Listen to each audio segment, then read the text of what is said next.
10.2 chapter ত্রিপদী বিস্তৃতি। Homework দিছিলাম হচ্ছে এই দুইটা। সৃজনশীল 16 নাম্বার পারছো? আই গেস ক আর খতে সমস্যা হওয়ার কথা না। গ নাম্বারটা কি পারছো?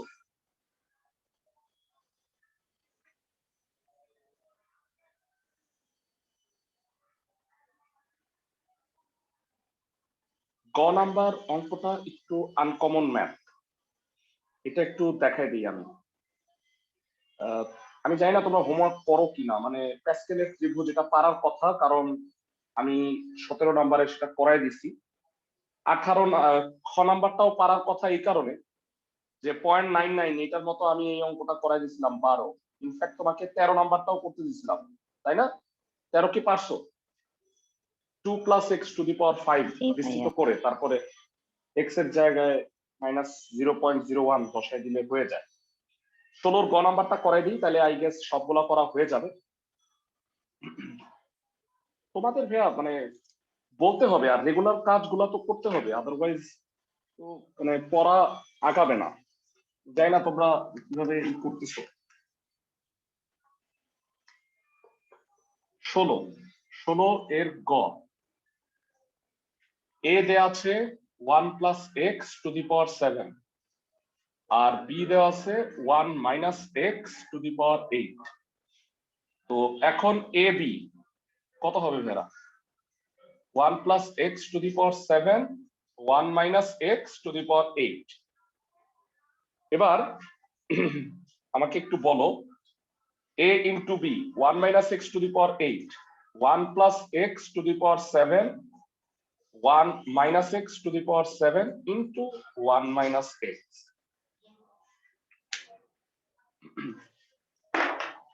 এবার যারা একটু জানাও যে এই দুটা মানে এইভাবে কেন লিখছি একটু বুঝায় বলি। দুটার পাওয়ার সেম, 1 + x আর 1 - x গুণ করলে কি হবে একবারে বলো।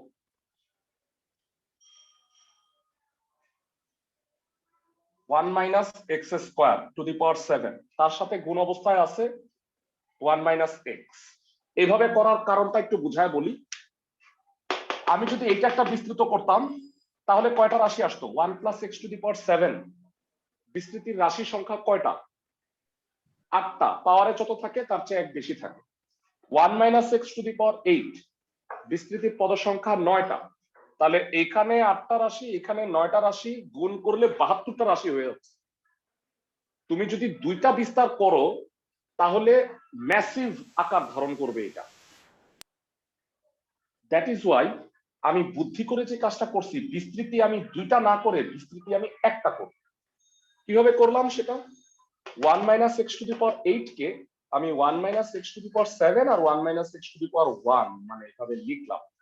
তাতে যেটা লাভ হইলো, এই দুটাকে গুণ করে আমি একটা নিয়ে আসতে পারবো। এখন দেখো এইটা কি কোনো বিস্তৃতি 1 - x? না। তাহলে বিস্তৃতি কি একটায় পরিণত হইল না? 1 - x²⁷। তো এইটা হইল 1 - x আর এটা 1 + -x² তার পাওয়ারে 7। আই হোপ সবাই বুঝতে পারছি। তো এবার আমাকে প্রশ্নটায় বলছে যে এই বিস্তৃতিতে x⁷ এর সহগটা নির্ণয় করতে। তাহলে এই বিস্তৃতিতে আসো আমরা করি কষ্ট করে। 1 - x, এটা একটু দেখো, এটা সেকেন্ড ব্র্যাকেট দিলেই যথেষ্ট। 1 + 7c1 into -x² plus 7c2 -x² এর স্কয়ার, 7c3 -x² এর কিউব। ভেরা আমি আর লিখলাম না। ক্লাসে কেউ কি বলতে পারবা কেন লিখলাম না? আমাকে x⁷ এর সহগ চাইছে আমার কাছে। x⁷, খেয়াল করো এটা হলো x², এটা x² এর স্কয়ার মানে x⁴। এটা কি হবে বলতো? x² এর কিউব হবে x⁶। তারপর এটা কি হবে বলতো? 2 4 6, তারপর এটা কি হবে? 8। 2 4 6 তারপর এটা হলো 8, তাহলে x টু দি পাওয়ার 7 তো আর থাকতেছে না, কিন্তু আমাকে তো বলছে x টু দি পাওয়ার 7 এর সহগ বের করতে, তার মানে তো অবশ্যই আছে। বলো তো x টু দি পাওয়ার 7 কিভাবে আছে? ক্লাসে কেউ কি বলতে পারবা? x টু দি পাওয়ার 7 আছে। যারা এই x এর সাথে যখন x টু দি পাওয়ার 6 গুণ হবে তখন কি একটা x টু দি পাওয়ার 7 আসবে? আমি কি বুঝাইতে পারতেছি ক্লাসের সবাইকে? জি স্যার। নরমালি এই অবস্থায় x টু দি পাওয়ার 7 পাওয়া যাবে না, কিন্তু যখন আমি x এর সাথে এটাকে গুণ করব তখন কিন্তু আমি একটা x টু দি পাওয়ার 7 পেয়ে যাব। সো এটাকে আগে ক্যালকুলেশন করি।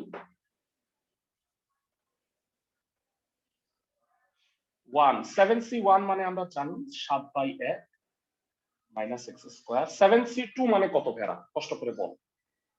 7c2 7 into 6 by 1 into 2 x to the power 4। 7 into 6 into 5 1 into 2 3 minus x to the power 6।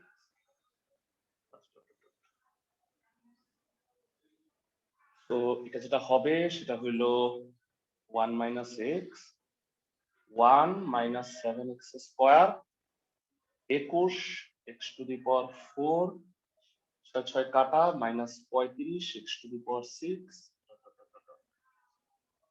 তো আমি এতটুকু হইলো আমার। এবার আমি যে কাজটা করব সেটা হলো একের সাথে তো পুরোটা গুণ হবে, আবার x এর সাথেও পুরোটা গুণ হবে। তো আলাদা আলাদা একটু লেখো কষ্ট করে, কি হবে একটু জানাও। এটা যেটা হবে তা হইলো 1 এর সাথে গুণ করলে 1 minus 7x square plus 21 x to the power 4 minus 35 x to the power 6 plus dot dot dot. আর বলো মাইনাস x এর সাথে গুণ করলে কি হবে?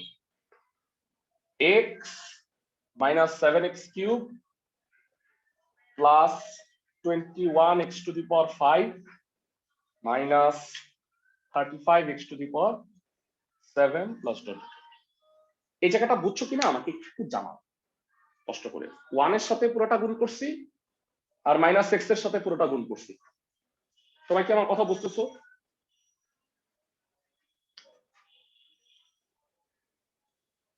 এরা দেখো 1 এর সাথে এটা গুণ করছি, এটাই হয়।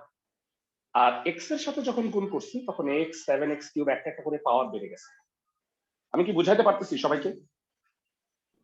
জি স্যার। এবার বলো তো x টু দি পাওয়ার 7 এর সহগ কত?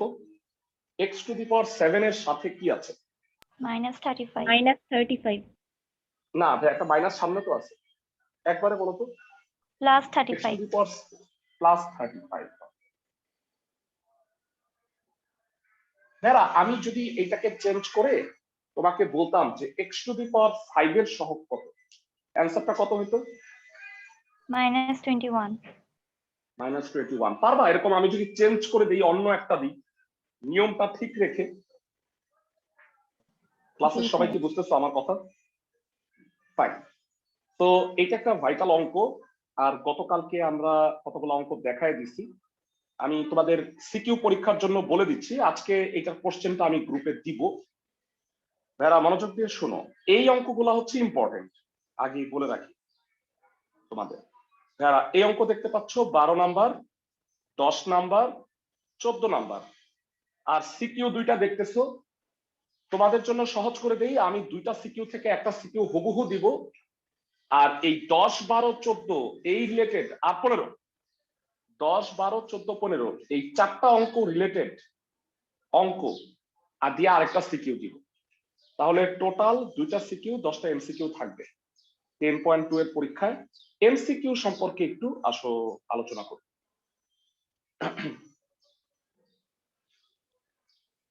এইগুলো ছিল এমসিকিউ। দেখি ক্লাসের কে কে বলতে পারবা 7 নাম্বার থেকে পাওয়ার 4 হইলে সহগগুলো কোনটা? কোন উত্তরটা ঠিক আছে? আই থিংক 2, তাই না ভাইয়া? আমি কি ঠিক বলছি? প্যাসকেলের ত্রিভুজ 2 নাম্বার, খুবই ভালো। ভাইয়া আজকে থেকে তোমরা একটা কথা মনে রাখবা, সবাই মনোযোগ দিয়ে শোনো। কখনো যদি এমন থাকে, আমি একটু তোমাকে লিখে দিই নোটটা, এটা প্রায়ই আসে, এই জিনিসটা প্রায়ই আসে পরীক্ষায় যে এক্স মুক্ত পদ হবে কোথায়। সাপোজ ধরো x square plus 1/x square two the power 6। First of all বলো এই বিস্তৃতির পদ সংখ্যা কত, পদ কয়টা আছে? 7. 7।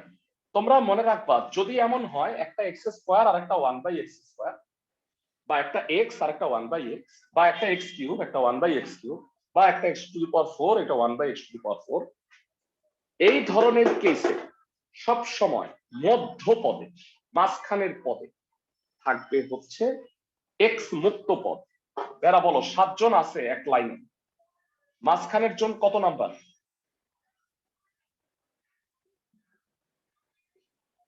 মাঝখানে কে? 4 নাম্বার না? সবাই কি বুঝতেছো? জি স্যার। এটা কিভাবে হয় আসো আমরা একটু দেখি। প্রথম পদ, দ্বিতীয় পদ,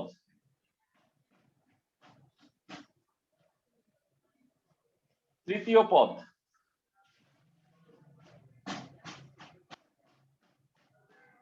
চতুর্থ পদ। দেখো তো চতুর্থ পদে কি হয়? এটা কাটা যায় দেখো তো চতুর্থ পদে।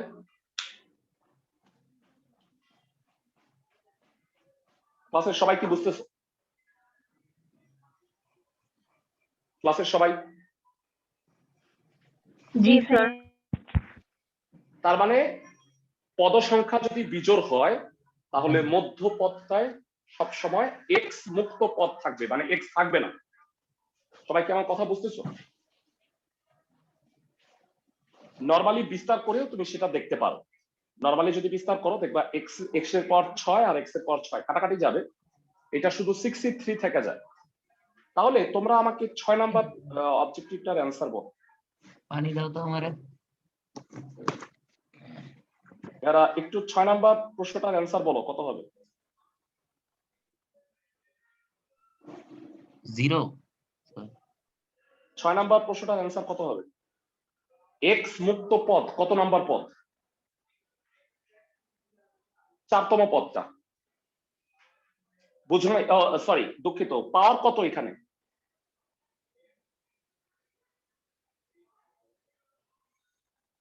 এইটা তো অ্যান্সারই নাই। বেরা এটার উত্তর কত হবে আপনি তো বলো তো। ও আচ্ছা, এক্স মুক্ত পদের মান বের করতে বলছে ভাইয়া, মানে এক্স মুক্ত পদটা কত সেটা জানতে চাইছে। আচ্ছা বলো এটার এক্স মুক্ত পদটা কত হবে? ক্লাসের কে কে বলতে পারবা কত নাম্বার পদ সেটা আগে বলো। তৃতীয় পদ না?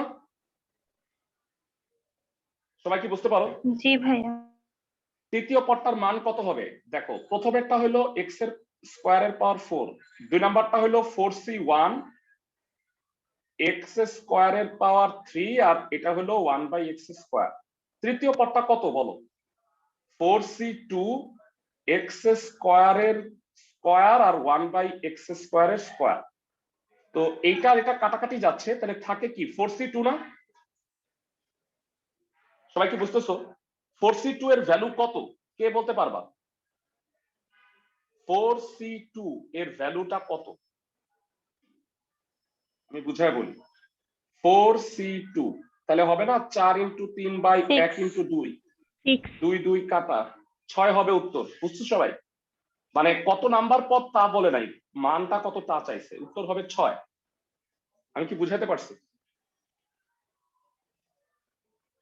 ক্লাসের সবাইকে? এক্স জি মুক্ত স্যার। পদ হলো তৃতীয় পদ এবং তার মান হচ্ছে 6।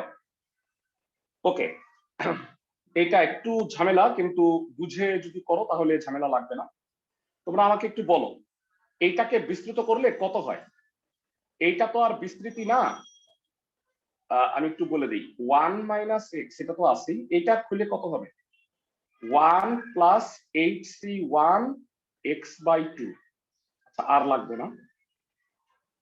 8c1 এ কত হয় বলো? আমি একটু বোর্ডে দেখাই দিই তাহলে মনে হয় ভালো হবে। x এর সহগ চাইছে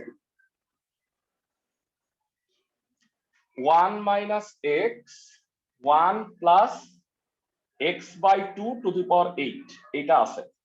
আমাকে বলছে এক্স এর সহগ কত, 8c1 x/2। আর লিখলাম না কেন বলো তো ভাইয়া, এরপরে কি আর এক্স থাকবে, কি হয়ে যাবে এক্স স্কোয়ার। তো এটা হলো 1 মাইনাস এক্স, 1 প্লাস x1 এ 8 x/2, কাটাকাটি করলে কত হয় 4x। ভাইয়া আমাকে একটু বলো এক্স এর সহগ কত হবে, 1 এর সাথে এই 4x গুণ করলে হয় 4x, আর মাইনাস এক্স এর সাথে 1 গুণ করলে হয় মাইনাস এক্স, বাকি সব বাদ দাও, তাহলে আলটিমেটলি এটা 3x হয় না। সবাই একটু দেখে নাও, মানে আমি বাকি সব নিয়ে মাথা ব্যথা নাই আমার, আমার কথা হচ্ছে এক্স এর সাথে কত আছে, এক্স এর সহগটা কত, 3. 3। বুঝতেছো সবাই? তাহলে এই অবজেক্টিভের অ্যান্সার হবে এক্স এর সহগ 3। ক্লাসের সবাই কি বুঝতেছি? এটা মনে হয় পারবা। 4 নাম্বার সোজা, বলো অ্যান্সার কত। পাওয়ার 5 হইলে সহগগুলা কোনগুলা? 2 number. 2 নাম্বার। এবার ঠান্ডা মাথায় বলো, আজকে মাত্র বলছি এটা যদি হয় এন যদি জোড় সংখ্যা হয়, তা বলছে আর প্লাস 1 তম পদটা হইলো এক্স বর্জিত, আর এর মান কত। ভেড়া এন যদি জোড় সংখ্যা হয়, সাপোজ এন এর মান যদি 6 হয়, তাহলে বলতো মধ্যপদটা কত। আজকেই পড়লাম 4 নাম্বার পদ না? ক্লাসের সবাই কি বুঝতেছো? একটু আগে পড়লাম, যাক আমি জানি না তোমরা বুঝতেছো কিনা, আন্দাগোন্দা পড়ায় যাই। তো আমি যেটা বলতে চাচ্ছিলাম, একটু আগে তোমাদের দেখাইলাম যে 7টা পদ যদি হয়, মানে পাওয়ারে যদি 6 হয়, তাহলে বিস্তৃতির পদ সংখ্যা হয় 7টা, এক বেশি। তাহলে মধ্যপদ হবে 4 নাম্বার পদ। তার মানে সিম্পল কথা হইলো, যদি জোড় সংখ্যা হয় তাহলে মধ্যপদটা হয় হচ্ছে n/2 প্লাস 1 তম পদ। এখন বলছে মধ্যপদটা হলো r প্লাস 1 তম পদ, তাহলে বলো আর এর মানটা কত, কে বলতে পারে? আর এর মান হবে n/2। আরো সহজে যদি বুঝতে চাও, তাহলে 6 যদি হয় n এর মান, চিন্তা করে বলো, তাহলে মধ্যপদ হয় হচ্ছে 4 number, r plus 1 equal to হলো 4, তার মানে আর এর মান হবে 3, দ্যাট ইজ n/2। মানে 6 যেহেতু ধরছি আমি n এর মান, 6/2 হবে। বুঝাতে পারছি? ক্লাসের ভাই সবাইকে এটা আবার বোঝাবেন? হ্যাঁ শিওর।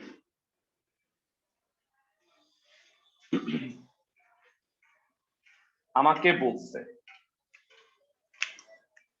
x প্লাস 1/x এর পাওয়ার n, n হইল জোড় সংখ্যা। তুমি ধরো একটা জোড় সংখ্যা, কত ধরো, n এর মান 6।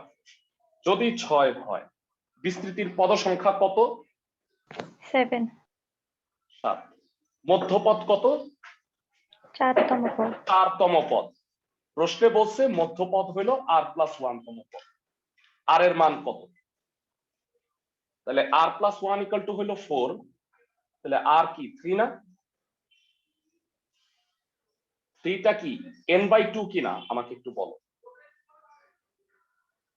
আমি তো n 6 ধরে নিছি, সব সময় 6 যে হবে তা তো না। n যদি 8 হইতো, তাহলে কি হইতো বলতো?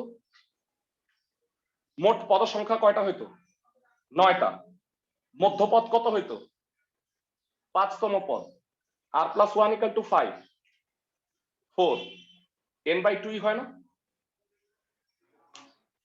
জি স্যার। এটা হলো একটা। আর প্রশ্নে বলে দিছে যে যদি n এর মান পার্টিকুলার একটা বলে দিছে মনে হয়, প্রশ্নটা পড়ো। যদি n এর মান 4 হয়, তাহলে চতুর্থ পদ কত? n এর মান যদি 4 হয়, তাহলে চতুর্থ পদটা কত হবে?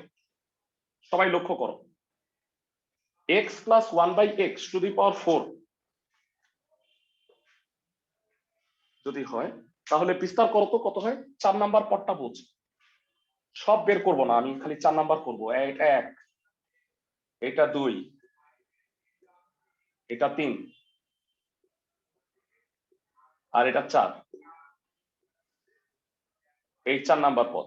4c3 ক্যালকুলেটরে বের করো, 4 হয়। আর x আর x কিউব কাটাকাটি গেলে নিচে x স্কয়ার, তাহলে চতুর্থ পদটা হবে 4/x স্কয়ার। সবাই কি বুঝতেছি? অবজেক্টিভের জন্য এইভাবে চিন্তা করে নিতে হবে। তাহলে অ্যান্সারটা হবে 4, 4/x স্কয়ার। এবার বলো এরা 1 নাম্বার অবজেক্টিভের অ্যান্সার যে বলতে পারবা তার কনসেপ্ট খুব ভালো, আমি ধরে নিব।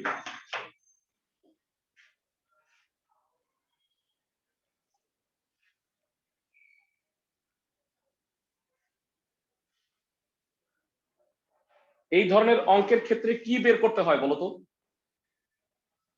এই ধরনের অঙ্কে কি বের করতে হয়? তোমরা জানো এই ধরনের অঙ্কে ভুল বের করতে হয়, কোনটা ভুল, তাইলে বাকি দুইটা কারেক্ট। সবাই কি আমার কথা বুঝতেছো? 1 আর 3। না ভাইয়া, 1 নাম্বারটা ভুল। কেমনে আমি তোমাকে একটু বুঝায় বলি। সবাই তাকাও, এইটা কি দ্বিপদী রাশি নাকি ত্রিপদী হয়ে গেছে? এটা হলো ত্রিপদী। যারা দ্বিপদী চ্যাপ্টার, আমাদের সূত্র কিন্তু সব দ্বিপদী হবে। 1 + 2x + x স্কয়ার মানে কত?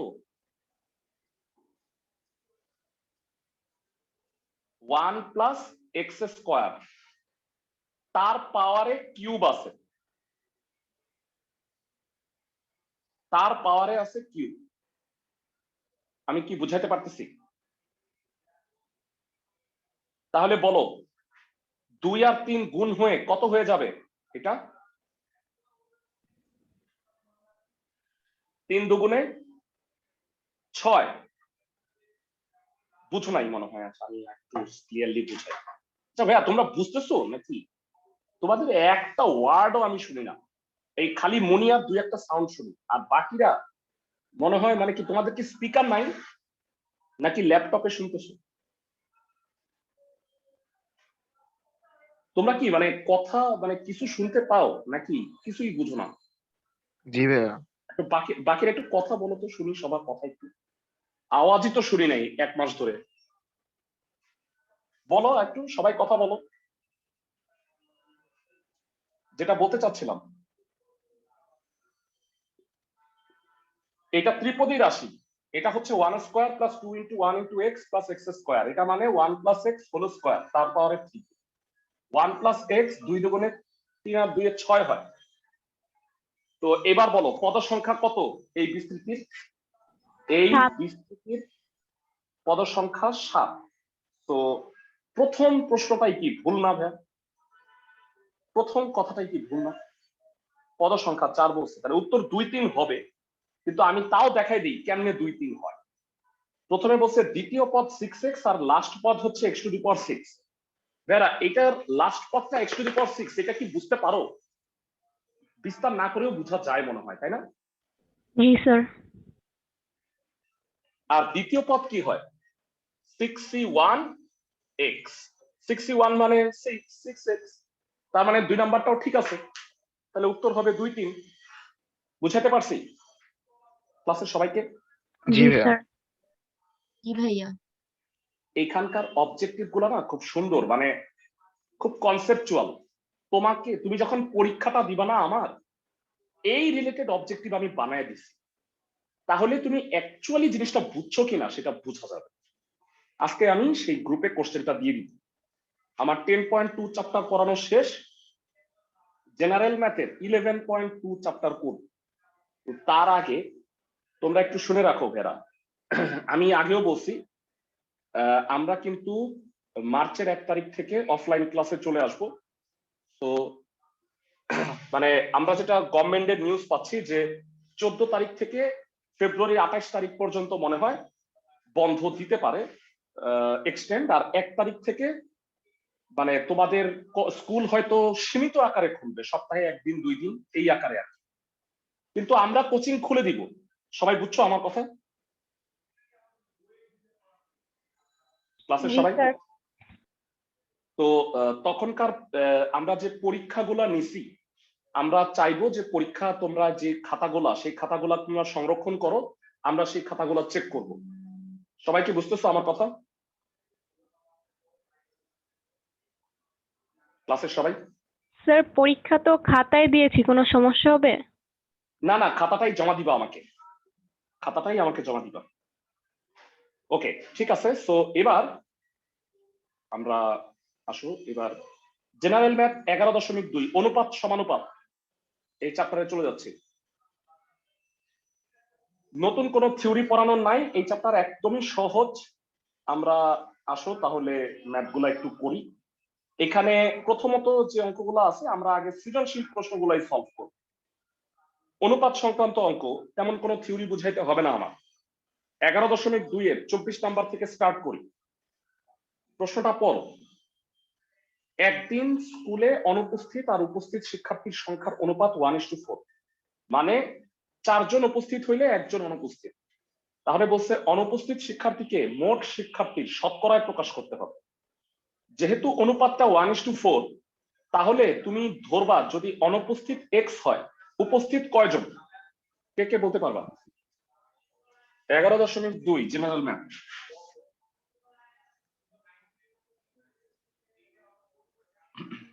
চব্বিশ নাম্বার সৃজনশীল ক, ধরি অনুপস্থিত শিক্ষার্থী সংখ্যা এক্স। সুতরাং আমাকে জানাও উপস্থিত শিক্ষার্থী সংখ্যা কত হবে? 4x। 4x। মোট শিক্ষার্থী সংখ্যা কত? 5x। মোট শিক্ষার্থী সংখ্যা হবে 5x। x আর 4x যোগ হবে। তাহলে বলো, আমাকে বলছে অনুপস্থিত শিক্ষার্থী মোট শিক্ষার্থীর শতকরায় প্রকাশ করতে। অনুপস্থিত শিক্ষার্থী মোট শিক্ষার্থীর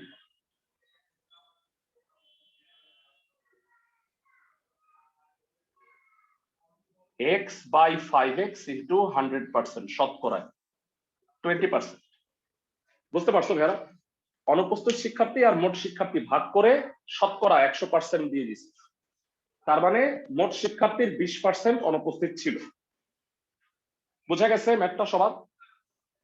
একদম সোজা। এই চ্যাপ্টার লাগবে একেবারে পান্তা ভাত, কিন্তু সব চ্যাপ্টার এরকম না। তো 24-এর ক করে ফেলছি, আসো খ নাম্বারটা দেখি। খতে কি বলছে? খতে বলছে, দুঃখিত, প্রশ্নে বলছে 5 জন শিক্ষার্থী যদি বেশি উপস্থিত হইতো, তাহলে অনুপস্থিত আর উপস্থিত শিক্ষার্থীর অনুপাত হইতো 1:9। তাহলে মোট শিক্ষার্থী কত? ভেরা একটু তাকায় দেখো, ভালো করে শোনো। মোট শিক্ষার্থী 5x, এটা তো ক থেকে পাইছি।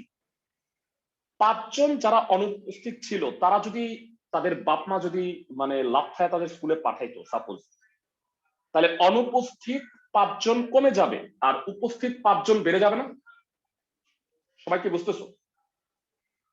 মানে যারা অনুপস্থিত, এদের মধ্যে 5 জন যদি উপস্থিত হয়ে যায়, তাহলে অনুপস্থিত শিক্ষার্থীর সংখ্যা কত হবে আর উপস্থিত শিক্ষার্থীর সংখ্যা কত হবে বলো দেখি। x - 5 আর 4x + 5। এক্সেলেন্ট। তাহলে খ নাম্বারে যেটা করবা, ফার্স্টে ক থেকে পাই এগুলো আর লিখলাম না, ঠিক আছে? ক থেকে পাই কথাগুলো লিখে নিতে পারবা না আরেকবার?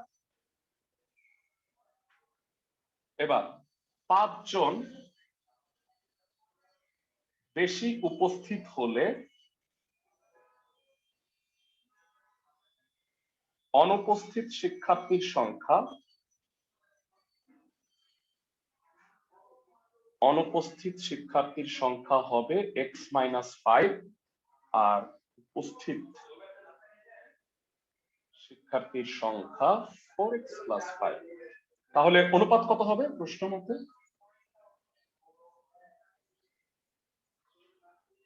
x minus 5 is to 4x plus 5 equal to 1:9. তো অনুপাত, অনুপাত মানে ভাগ 1/9 আর গুণ করো 9x minus 45 4x plus 5। তো বামে নিয়ে আসলে 5x equal to 50 হয়। বেরা এখানে আর x বের করার দরকার নাই, আমাকে বলছে মোট শিক্ষার্থীর সংখ্যা কত। বলতো মোট শিক্ষার্থীর সংখ্যা কি 5x না? সবাই কি আমার কথা বুঝতেছো? মোট শিক্ষার্থী কিন্তু 5x-ই আছে, 5 জন বেশি উপস্থিত হইলেও 5x-ই আছে। এই দুটা যোগ করলে কত হয়? 5x। তাহলে আমি বলতে পারবো সুতরাং মোট শিক্ষার্থী সংখ্যা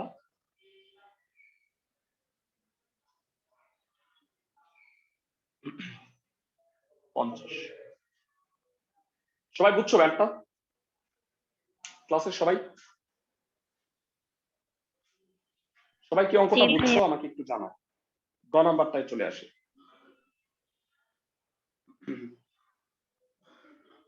উইকলি পরীক্ষাগুলো কিন্তু দিবা, মানে দয়া করে মিস করো না। গতে বলা হয়েছে মোট শিক্ষার্থীর মধ্যে ছাত্র সংখ্যা যদি ছাত্রী সংখ্যার দ্বিগুণ অপেক্ষা 10 জন কম হয় তাহলে ছাত্র ও ছাত্রীর অনুপাত নির্ণয় করতে বলছে। তাহলে ছাত্রী সংখ্যা এক্স ধরি, তাহলে ছাত্র সংখ্যা কত হবে বলতো? এক্স তো না, ওয়াই ধরি। ছাত্রী সংখ্যা 2x যদি minus ওয়াই 10. হয়, হ্যাঁ ভেরি গুড। তাহলে যেহেতু আমরা এক্স চলকটা আগে ইউজ করে ফেলছি, তাহলে এক্স চলক না ধরে আমরা অন্য কোনো একটা চলক গ নম্বরে বলা হচ্ছে ধরি ছাত্রী সংখ্যা ওয়াই। সুতরাং ছাত্র সংখ্যা 2y minus 10। তো ছাত্র আর ছাত্রী যোগ করে মোট ছাত্র শিক্ষার্থীর সংখ্যা হলো 50। তো প্রশ্ন মতে y plus 2y minus 10 হচ্ছে 50। So 3y will be 60, y will be 20। y মানে ছাত্রী সংখ্যা 20 জন, তার মানে ছাত্রী সংখ্যা 20 জন এবং ছাত্র সংখ্যা কত হবে? 2 × 20 minus 10 মানে 30 জন। বলছে ছাত্র ও ছাত্রী সংখ্যার অনুপাত। সুতরাং ছাত্র ও ছাত্রী সংখ্যার অনুপাত 30:20, দ্যাট ইজ 10 দিয়ে ভাগ করলে 3:2। বোঝাতে পারছি সবাইকে? ক্লাসের সবাই জি স্যার। গেল। তো আমাদের 24-এর ক নাম্বার গেল, 24 নাম্বার সৃজনশীলটাই হয়ে গেল। 25 নাম্বারটায় চলে আসি। সৃজনশীল গুলা করলে হয় কি অন্যান্য অঙ্কগুলো দেখবারে সহজ লাগছে। যারা এখানে একটা ছোট্ট ভুল আছে, আমি কারেকশন করে দিচ্ছি। এখানে 4 জন আশিক, মিজান, অনিকা আর অহনা, মোট 1,95,000 লিখছে। এটা ভুল আছে, এটা হবে 1,59,000। যারা এটা একটু কারেকশন করে নাও, 9 আর 5টা উল্টায় গেছে। আদারওয়াইজ সংখ্যাটা ফ্র্যাকশন চলে একদম জঘন্য চলে আসে। এটা আসলে 59,000 হবে। সবাই কি বুঝতেছো? 5 আর 9 এই দুটা উল্টায় যাবে। তো আমাকে বলছে যে 4 জন মিলে 1,59,000 টাকার মূলধন নিয়ে একটা ব্যবসা শুরু করছে, 1 বছর শেষে 26,500 টাকা লাভ করছে। তো উক্ত ব্যবসায় দেখো আশিক মিজান এর অংশের অনুপাত 2:3, মিজান অনিকা 4:5, অনিকা অহনা 5:6। তো ধারাবাহিক অনুপাতে আমাকে পরিণত করতে বলছে, মূলধনের সরল অনুপাত নির্ণয় করতে বলছে। ওকে, তাহলে আসো আমরা অঙ্কটায় চলে আসি।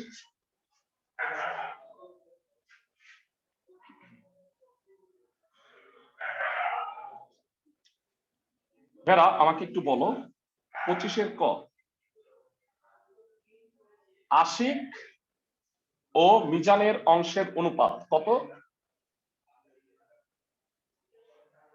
বলো ভেরা। 2:3, তাই না? মিজান ও অনিকার অংশের অনুপাত হচ্ছে 4:5, আর অনিকা ও অহনার অংশের অনুপাত 5:6। এবার মনোযোগ দাও, ধারাবাহিক অনুপাতে প্রকাশ করার নিয়ম হলো 4 আর 3-এর লসাগু কত? ক্লাসের কে কে বলতে পারবা? এইটার 3, 12। এটার 4, এখানে 12, তাহলে এটাকে কত দিয়ে গুণ করবা? 4 দিয়ে। তাহলে 8:12। তাহলে এইটাকে কত দিয়ে গুণ করবা? সমান বানাইতে হবে এটাকে, বলো কত 3 দ্বারা গুণ দিয়ে। করতে পারবো? 3 দিয়ে গুণ করলে হবে 12:15। এইটা 15 হয়েছে, এটাও 15 হইতে হবে। কত দিয়ে গুণ করবা? 3 দিয়ে। 3 দিয়ে 15:18। তাহলে আমাকে একটু জানাও, সুতরাং মূলধনের সরল অনুপাত কত হবে? ধারাবাহিক অনুপাত। আশিক, মিজান, অনিকা, অহনা 8:12:15:18। আমি কি সবাইকে বুঝাতে পারছি ধারাবাহিক অনুপাতে কিভাবে প্রকাশ করে? সবাই কি বুঝছি? দেখো এখানে মিজান, এটাও মিজান, দুই মিজানদের সমান বানাইতে হবে। দুইটা রাশির লসাগু করে গুণ করে সাইজ করে নিবা। ক্লাসের সবাই কি আমার কথা বুঝতেছো? জি স্যার। ক্লাসের সবাই ফাইন। তাহলে আমাকে একটু বলো, ধারাবাহিক অনুপাত হয়ে গেল, এবার খ নাম্বারে কি বলছে একটু দেখে নাও। প্রত্যেকের মূলধনের মানটা নির্ণয় করতে বলছে, মানে কত টাকা বিনিয়োগ করছে এইটা।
সবাই কি কথা শুনতে পাচ্ছ?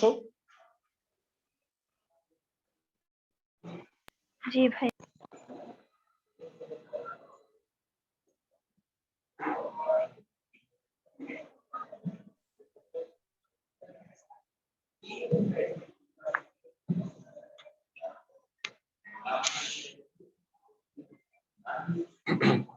বেড়া একটু কথা, মানে এটা শুনতে পাচ্ছি না। সবাই সবাই কথা বলো তো, মাইক্রোফোনটা কি ঠিক জি আছে? স্যার, শুনতে পাচ্ছি। ও হ্যাঁ হ্যাঁ ঠিক আছে। বোর্ড ক্লিয়ার আছে? বোর্ড? জি স্যার। ওকে, বলো মূলধনের অনুপাতগুলোর যোগফল।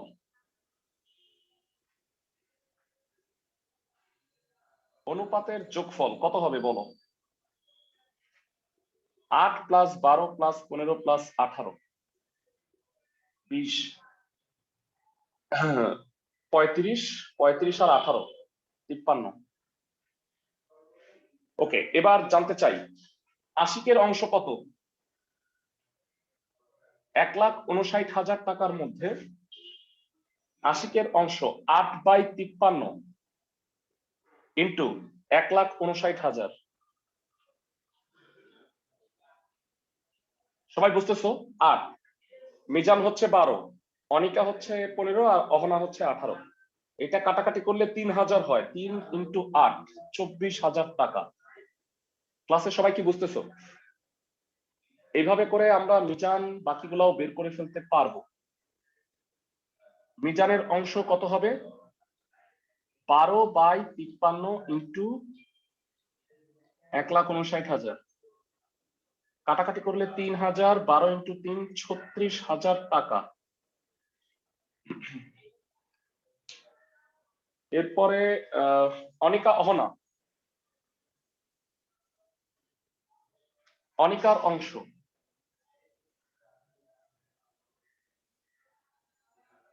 15/53 ইন্টু 1,59,000 টাকা।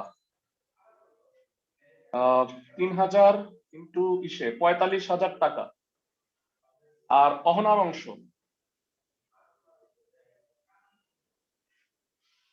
18/53 1,59,000। 54,000 টাকা।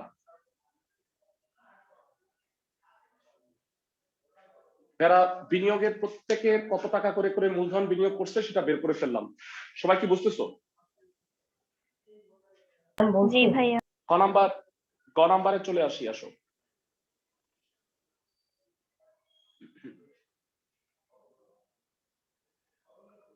গ নাম্বারে বলছে যে বছর শেষে যে লভ্যাংশ তার 60% উক্ত ব্যবসায় বিনিয়োগ করা হলো, অবশিষ্ট লভ্যাংশ মূলধনের সরল অনুপাতে বিভক্ত হলে, মানে মূলধন যেটা ছিল সেই অনুপাতেই বিভক্ত হবে, তাহলে অহনা ও আশিকের লভ্যাংশের মধ্যে কে কত টাকা বেশি পায় সেটা আমাকে বের করতে হবে।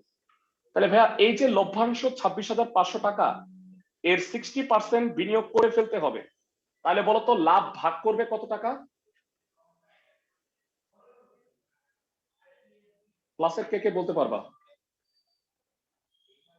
60% বিনিয়োগ করে ফেলবে, তাহলে লাভটা কি উপায়ে ভাগ করব?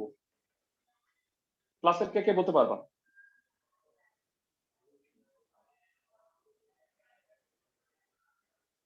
যারা কোনো উত্তর পাচ্ছি না, 26,500 টাকার মধ্যে 60% ব্যবসায় বিনিয়োগ করবে, তার মানে বাকি 40% হচ্ছে ভাগাভাগি করবে তারা। তাহলে 26,000 টাকা, 26,500 টাকার 40% কত হয়? আসো সেটা বের করে নি।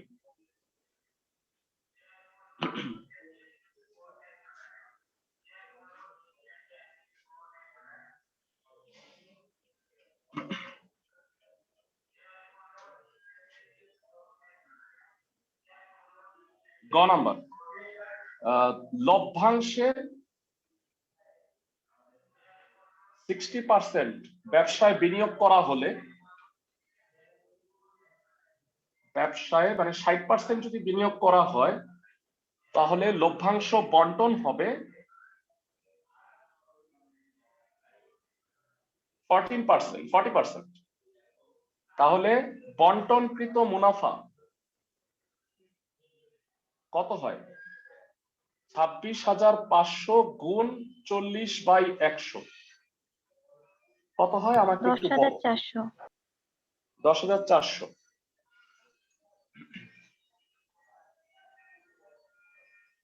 10,400, 10,600 হওয়া প্রথম।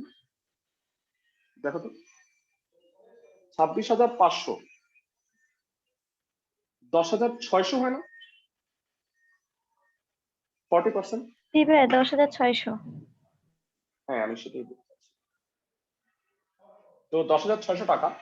এবার বলো যে মূলধনের সরল অনুপাত কি ছিল?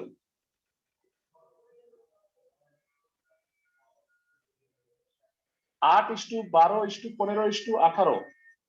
অনিকা আর অহনা মানে অনুপাতের রাশিগুলোর যোগফল হলো 53।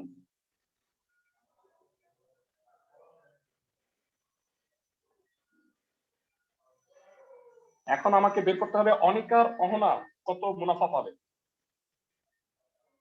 অনিকার মুনাফা কত হবে? 15/53 ইন্টু 10,600। তাইলে হচ্ছে 200 হয়, 300 টাকা হয় না, 200 না, 3,000 টাকা হবে তো। 3000 টাকা। আর অহনার মুনাফা কত হবে? অহনার মুনাফা হলো 18। 18/53 ইন্টু 10,600, তাহলে 200 3,600 টাকা। তাহলে বেশি পাইতেছে কত? অহনা কত টাকা বেশি পাবে? তাহলে অহনা 600 টাকা। মুনাফা বেশি পাবে। অহনা মুনাফা বেশি পাবে 3,600 মাইনাস 3,000 টাকা, দ্যাট ইজ 600 টাকা। বুঝছি সবাই? ক্লাসের সবাই বুঝতে পারছি? জি স্যার। ফাইন। পরবর্তী সৃজনশীলটা একটু দেখি। সৃজনশীল দুইটা সলভ করে ফেলছি ভেরা, আমি একটা কাজ দিব তোমাদের। সবাই খেয়াল করো, এই যে অঙ্কটা দেখতে পাচ্ছ 23 নাম্বার সৃজনশীল, এইটা তোমাদের হোমওয়ার্ক দিব আমি। এর কারণ হইলো একই টাইপের কিছু ম্যাথ কিন্তু আমি করাই দিই। যে ম্যাথটা করাই দিব সেটা হইলো খুব ইম্পর্টেন্ট একটা ম্যাথ, সেটা হচ্ছে 18 নাম্বার। 18 নাম্বার ম্যাথটা একটু পড়ে নাও। বলছে একটা আয়তক্ষেত্রের ক্ষেত্র দৈর্ঘ্য যদি 10% বৃদ্ধি পায় আর প্রস্থ যদি 10% হ্রাস পায়, তাহলে আয়তক্ষেত্রের ক্ষেত্রফল শতকরা কত বৃদ্ধি বা হ্রাস পাবে? তো এই টাইপেরই একটা অঙ্ক কিন্তু এই সৃজনশীলে আছে। সবাই কি বুঝতেছো? দেখো 23 নাম্বারটা, ক্লাসের সবাই। তো আমি এই 18 নাম্বার অঙ্কটা করাই দিই, তাহলে তোমরা 23 নাম্বার সৃজনশীলটা করতে পারবে। এটা আজকের একমাত্র কাজ। তো আয়তক্ষেত্রের ক্ষেত্রফল কত ভেড়া? দৈর্ঘ্য যদি এক্স একক আর প্রস্থ যদি ওয়াই একক হয়, তাহলে বলো আয়তক্ষেত্রের ক্ষেত্রফল কত হবে?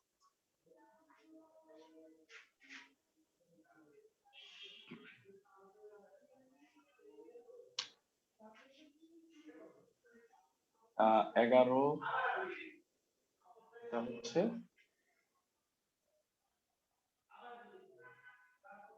18 নম্বর। ধরি আয়তক্ষেত্রের দৈর্ঘ্য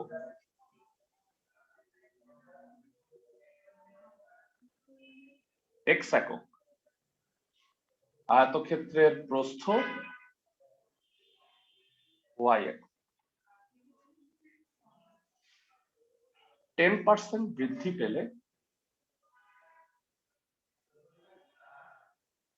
আয়তক্ষেত্রের দৈর্ঘ্য কত হবে ভেড়া? 10% বৃদ্ধি পেলে আয়তক্ষেত্রের দৈর্ঘ্য হবে এক্স প্লাস এক্স এর 10%। সবাই কি বুঝতে পারি? মানে এক্স তো ছিলই। আচ্ছা, একটা জিনিস মিস করছি। আয়তক্ষেত্রের দৈর্ঘ্য প্রস্থ ক্ষেত্রফলটা বের করে রাখো ভেড়া। ক্ষেত্রফল কত হবে? xy বর্গ একক। জানতে চাচ্ছি 10% বৃদ্ধি পেলে আয়তক্ষেত্রের দৈর্ঘ্য কত হবে? আগে ছিল এক্স আর এখন এক্স এর 10% বাড়ছে, তাহলে হবে এক্স প্লাস এক্স বাই 10, এত একক, দুঃখিত। তো এটা হয় 11x বাই 10 একক নতুন দৈর্ঘ্য। আর 10% হ্রাস পেলে আয়তক্ষেত্রের প্রস্থ কত হবে?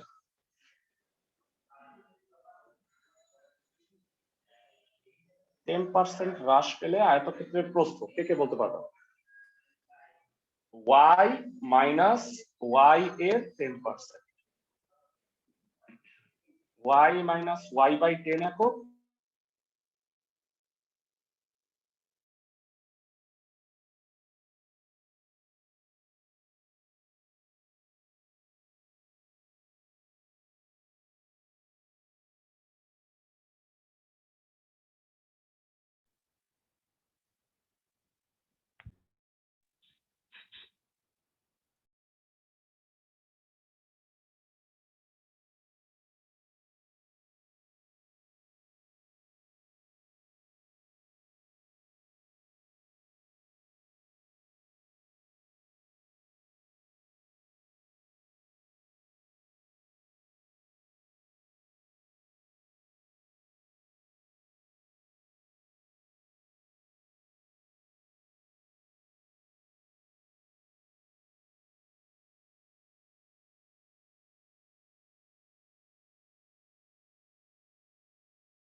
সবাই এখন কি কথা শুনতে পাচ্ছ? জি স্যার। ওকে, আমাকে বলো যে দৈর্ঘ্য হচ্ছে নতুন দৈর্ঘ্য এত, নতুন প্রস্থ 9y/10, তাহলে ক্ষেত্রফলটা কত হবে? আয়তক্ষেত্রের ক্ষেত্রফলটা কত হবে?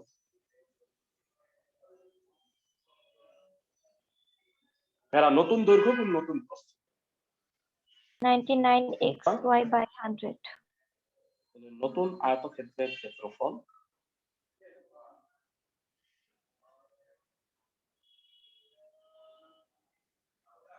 uh, 11x/10 into 9y/10 বর্গ একক।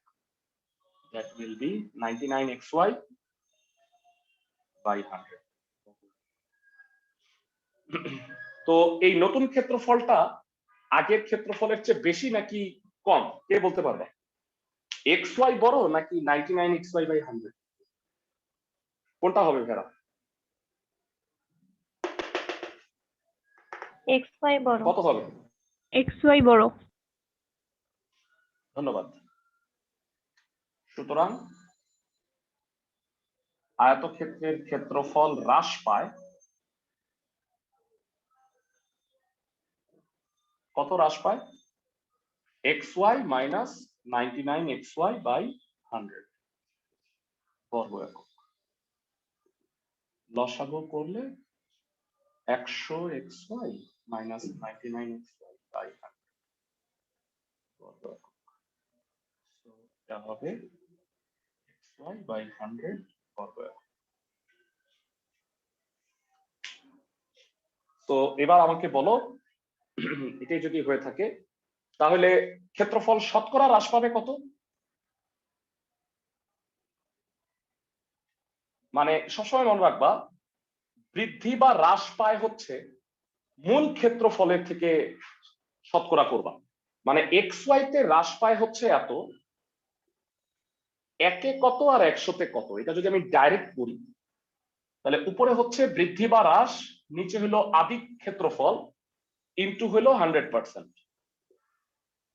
তাহলে এইটা নিচে চলে আসলো xy/100xy ইনটু 100%। কত হয় বলো দেখি ভাইরা? xy কাটা 100 কাটা 1% থাকে, তার মানে ক্ষেত্রফলটা 1% হ্রাস পাইছে।